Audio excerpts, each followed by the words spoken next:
Brazilian president replying Trump. A tariff of 50% on Brazilian products starting on August the 1st. Brazil has always been open to dialogue. We held more than 10 meetings with the U.S. government, and on May 16th we made a proposal for negotiation. We were awaiting a response, and what we got was an unacceptable blackmail in the form of threats against Brazilian institutions filled with false information about trade between Brazil and the United States.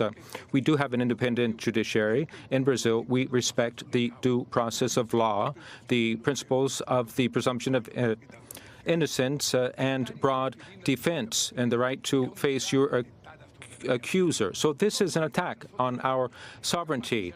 We are a sovereign country that can create jobs, that can fight inequality, that ensures education and health, that promotes sustainable development and creates opportunities that people need to grow in their lives. I was so indignant, even more so, because this attack against Brazil receives the support of some Brazilian politicians. These are true traitors of our country. They're not concerned about the economy of our country or the harm that this causes our people. Friends, ladies and gentlemen, the defense of our sovereignty is also something we do on digital platforms.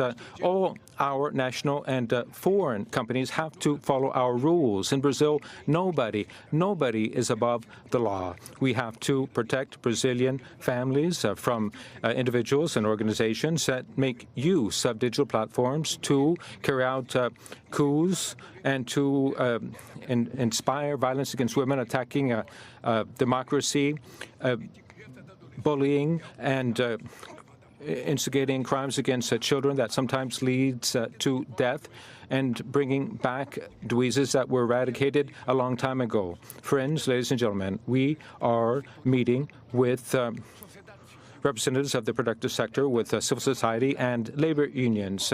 This is an action undertaking that involves the service sector, agricultural sector, industry, trade. We are working together to defend Brazil, and we're going to do this holding our head high, following the example of every Brazilian that wakes up early, that goes to work and works hard to care for their family and help Brazil grow. We wager on we are betting on good diplomatic relations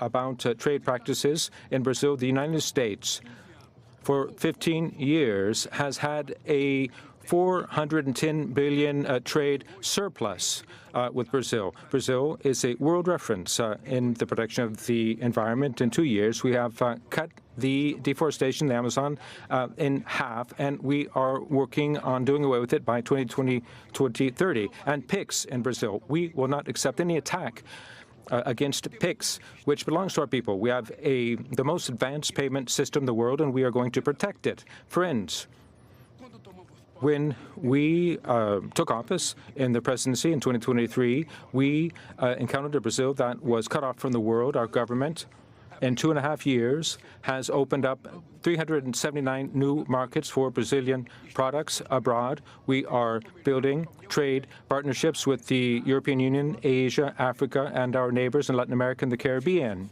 If necessary, we will avail ourselves of all of the legal instruments to defend our economy, from resources such as the World Trade Organization and the law of reciprocity that was passed by our Congress. Friends, there are no winners in trade wars, tariff wars. We are a country of peace with no enemies. We believe in cooperation between nations and multilateralism, but no